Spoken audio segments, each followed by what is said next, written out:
Source of inspiration क्या था UPSC के लिए? सर मेरे पिता थे मेरे सोर्स ऑफ इंस्पिरेशन। पापा मिनिस्ट्री ऑफ एक्सटर्नल अफेयर्स में काम करते हैं। ऑप्शनल कोचिंग में मुझे विभास सर मिले तो इकोनॉमिक्स ही मेरा था और वही रह गया था। Is it a tough optional or it's a normal like any other optional, you just have to work hard? कि आपका पैशन है अगर इस सब्जेक्ट में तभी आप इस ऑप्शन को चूज़ कीजिए क्योंकि मेहनत बहुत लगती है। क्या सोर्स मेनली यूज किया तुमने? सर आपके लेक्चर्स, आपके नोट्स और पास्ट ईयर क्वेश्चंस। दोस्तों, UPSC civil services 2023 result is declared recently और आज हमारे साथ हैं सृष्टि मिश्रा। सृष्टि ने 2023 में 95 रैंक हासिल की है और इकोनॉमिक्स ऑप्शनल था इनका। आज जानते हैं इनकी स्ट्रैटेजी क्या थी, सोर्सेस ऑफ पढ़ाई क्या थे और किस तरह की इन्होंने अपनी स्ट्रैटेजी अपनी स्टडी के दौरान अपनाई। तो Srishti, first of all congratulations. Thank you sir. Srishti, आपने जब अपना ग्रेजुएशन किया तो क्या ग्रेजुएशन के दौरान ही आपने पढ़ाई स्टार्ट कर दी थी यूपीएससी के लिए और यू डिसाइडेड इट लेटर? जी सर, 12th तक मेरी पढ़ाई इंडिया से बाहर हुई थी। इस वजह से इंडिया का बेसिस मेरा बहुत कम था। इंडियन पॉलिटी, हिस्ट्री ये सब मेरी बिल्कुल स्ट्रांग नहीं थे, नॉलेज गैप्स थे बहुत ज़्यादा।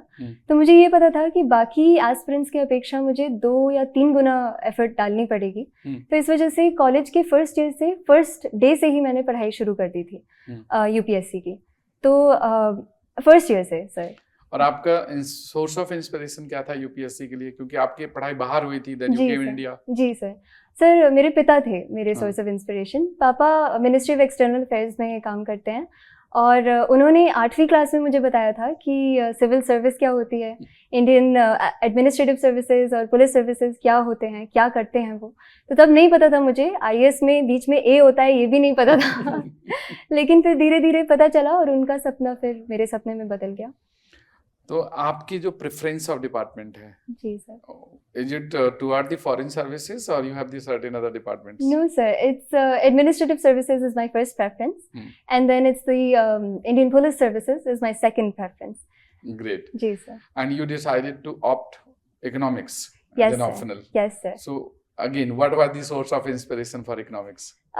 Sir, I took economics as a subject in grade 11. I knew nothing about economics back then. एक अंकल थे मेरे, मदन अंकल, वो भी मिनिस्ट्री में पापा के दोस्त थे। उन्होंने मुझे बताया था, उन्होंने मेरे पापा से कहा था कि इकोनॉमिक्स बताओ बेटा को। और मैंने मना कर दिया था पापा से कि मुझे नहीं पापा, मुझे हिस्ट्री करनी है लेकिन फिर इकोनॉमिक्स लिया और मिस बारबूटो थी मेरी टीचर कंबोडिया में, उन्होंने पढ़ाया और मुझे इस सब्जेक्ट से फिर प्यार हो गया एलएसआर में इकोनॉमिक्स में ही एडमिशन लिया मैंने और फिर ऑप्शनल कोचिंग में मुझे विभास सर मिले तो इकोनॉमिक्स ही मेरा था और वही रह गया सर। विभास जी, ये तो आपके इकोनॉमिक्स के स्टूडेंट हैं, आप थोड़ा इकोनॉमिक्स के बारे में या इनके ऑप्शनल सब्जेक्ट के बारे में पूछिए। जरूर। तो Srishti, first of all I am very happy to see you. Thank you. Online हम लोग वैसे और या फोन पे बात करते रहते थे। जी सर, जी। But now I see you. It's very happy to see you successful. Thank you sir.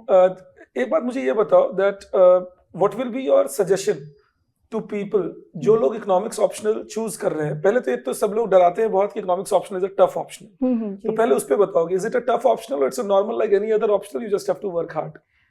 Sir आपने ही कहा था एक वीडियो में कि इकोनॉमिक्स में अप्रॉक्सीमेटली 80-85% स्टैटिक ही होता है। पेपर 1 खास करके, पेपर 2 भी मॉडल्स हैं, उसमें अजम्पशंस हैं कुछ, उसमें कंक्लूजन्स हैं, डायग्राम्स हैं, तो वो स्टैटिक है, वो चेंज नहीं होगा। तो उस तरीके से अगर देखा जाए बहुत ही अच्छा और संभला हुआ ऑप्शनल है ये। मैं ये ज़रूर कहूँगी कि आपका पैशन है अगर इस सब्जेक्ट में तभी आप इस ऑप्शनल को चूज़ कीजिए क्योंकि मेहनत बहुत लगती है। बाकी ऑप्शंस के इन कंपैरिजन बहुत है, थोड़ा सा डिफिकल्टी है। तो अगर बैकग्राउंड है इसमें और पैशन है तो ज़रूर इस ऑप्शन को आप चूज़ कीजिए, मेरी यही राय रहेगी। सृष्टि, आपका बैकग्राउंड तो इकोनॉमिक्स का था, लेकिन there are many students who are from science और इंजीनियरिंग और द ह्यूमैनिटी बैकग्राउंड। क्या इकोनॉमिक्स ऑप्शनल वो भी ले सकते हैं? बिल्कुल ले सकते हैं, अच्छे टीचर अगर मिल जाए अच्छा गाइड मिल जाए तो। अच्छे टीचर तो हैं विभास जी। बिल्कुल सर इसीलिए तो मतलब मेरे लिए तो यही था कि अच्छी गाइडेंस थी तो मुझे कहीं इधर उधर भागना नहीं पड़ा दूसरे बुक्स के लिए या कुछ ऐसा। तो एक ही जगह में सारे रिसोर्सेज और सारी चीज़ें हो गई। क्या सोर्स मेनली यूज किया तुमने? सर आपके लेक्चर्स, आपके नोट्स और पास्ट ईयर क्वेश्चंस। आप ही को मैं अपने आंसर्स भेजती थी लिख के, विदिन 24 आवर्स आप आंसर करते थे, आप बताते थे कि क्या इम्प्रूवमेंट है। तो ये दोनों मिला के यही मेरी स्ट्रैटेजी थी इकोनॉमिक्स के लिए, सिर्फ इतना। Economics plays a very important role in GS3। Yes sir. So being a student of economics optional, how it helped you in the GS3? I think it helped me a lot, sir. There was one question I remember in GS3. It was about land reforms, I think, something to do with land. Yes, sir. And there was a particular fact that I learned from you, sir. Hanumant Rao, an agricultural. Yes, sir. हम लोग class में करते हैं वो land reform को. Yes, sir. So you wrote that in the I did, and I think that added to my GS3 answers. So it's definitely, I think it's one of the, it's good that it overlaps with GS3. And I think it has a big role to play in how well you perform. GS3 was a little more tough this year. Yes. So I think because my economics was a little stronger, I was able to perform decently, I think, in GS3. Yes, sir. And for economics optional paper 1, yes, sir. And as you said, कि तुम notes जो मैं दे रहा था वो पढ़ रहे थे, मेरे lectures follow कर रहे थे. Yes, sir. So paper 1 में, when you are writing answers, yes, sir. How nice or how helpful did you find that when we do those answer writing practice and the test series and all?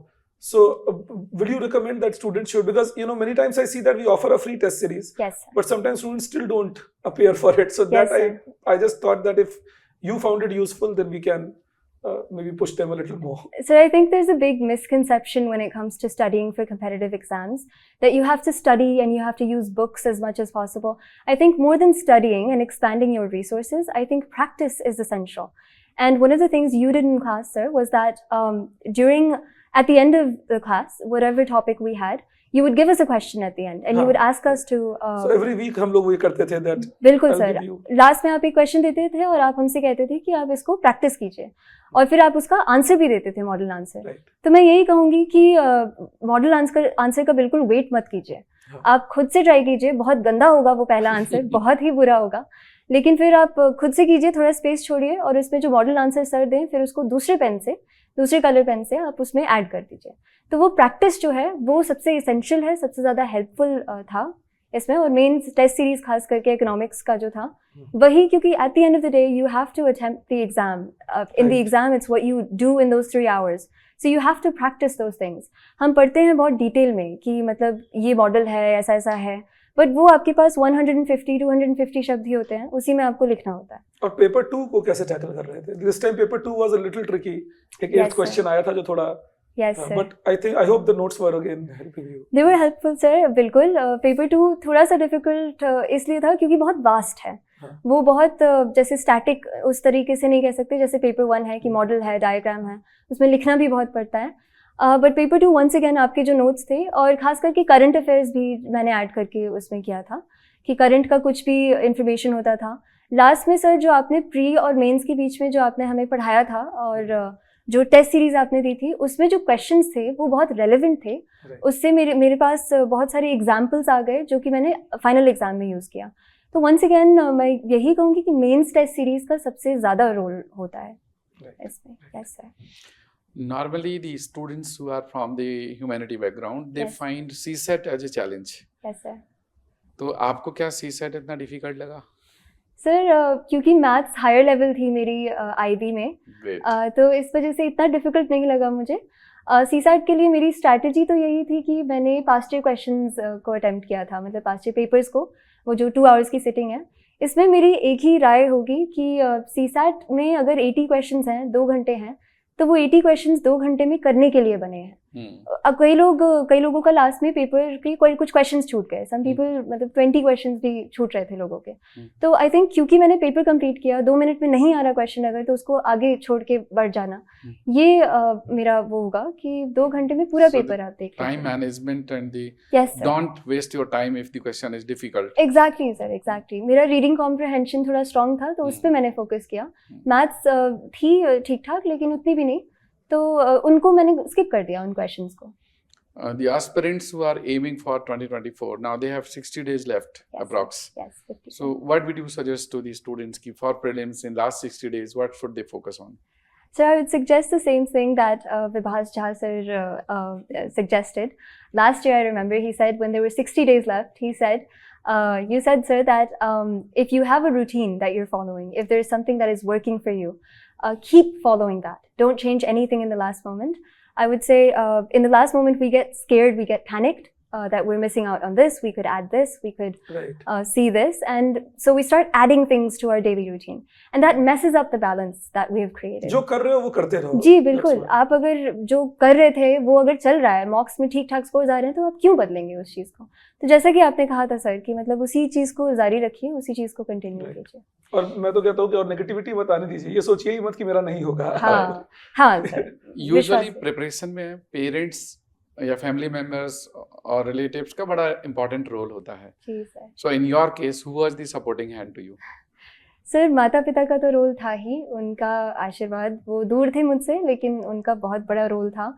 मेरी बहन श्रेया है, 12th में है, वो अभी Brazil में ही है, और मैं परेशान होती थी, किसी दिन रोती थी तो उसी के पास जाती थी, और खुश भी होती थी किसी दिन तो उसी के पास जाती थी. और साथ साथ मैं क्योंकि अपनी मौसी के पास रही हूँ, पिछले 3 साल से मैं उन्हीं के पास रह के पढ़ाई की हूँ, तो शायद सबसे बड़ा रोल इसमें मेरी मौसी का था, मेरे भैया भाभी का था जो मेरे साथ थे. तो पूरी family, I guess extended family जो होती है, आशीर्वाद में बहुत ताकत होती है, मुझे बिल्कुल लगता होती है. है. बिल्कुल. तो मेहनत अपनी तरफ से करनी चाहिए, लेकिन सबका ब्लेसिंग्स साथ. Are required. ब्लेसिंग्स, बिल्कुल sir. Great. So any more questions? Prelims और मेंस के बीच में how did you manage your time? I mean there was 100 days. Yes So what will be your advice that what to do? Prelims के बाद कितना break लेना चाहिए और कैसे टाइम मैनेज करें? सर आई थिंक प्रीलिम्स के बाद मैंने 15 डेज का लगभग ब्रेक लिया था. Right. और तब डर भी था कि होगा भी कि नहीं, प्रीलिम्स की हालत जो थी देख के लास्ट ईयर का बहुत डर लग रहा था. लेकिन वही 100 डेज होते हैं, उसमें स्ट्रैटेजी यही होनी चाहिए कि जितने टेस्ट आप अटेम्प्ट कर सकते हैं उतने कीजिए. मेरे तरफ से तो यही था, क्योंकि वो प्रैक्टिस बहुत एसेंशियल है. और साथ साथ जैसे मेंस टेस्ट सीरीज होते हैं जो, उनको अटेम्प्ट कीजिए. और लेकिन हाँ, मतलब थोड़ा रिलैक्सेशन भी ज़रूरी है. दिन में 3 घंटे के आप एग्ज़ाम देने के बाद बहुत थकान लगती है, बहुत ज़्यादा. तो कभी कभी मैं 6 ही घंटे, मतलब 2 एग्ज़ाम दे के उस दिन फिर पूरा दिन रेस्ट लेती थी, क्योंकि वो थकान लग जाती है. तो वही है कि टाइम तो मैनेज करना पड़ता है. इकोनॉमिक्स के लिए मैंने लगभग इन टोटलिटी कहूँगी 1 महीना मैंने पूरा ऑप्शनल को दिया, बाकी 2 महीने जीएस को मैंने एलोकेट किया. Yes sir. Optional you prepared under the विभाजी यस. नेक्स्ट आईएएस में, but what about GS? General studies I studied on my own, sir. So because I started from the first year of college, I was studying from the very beginning. I had 3-4 years of continuous revision of the same books. So that's why I thought coaching would not be the best option. But broadly it was your preparation. Yes, sir. Yes. तो economics के लिए बढ़िया है, मैं सृष्टि की frame कर लेता हूँ और बच्चों को बोलूँगा पढ़ लो नोट्स कम से कम. बिल्कुल सर, बिल्कुल. Just joking.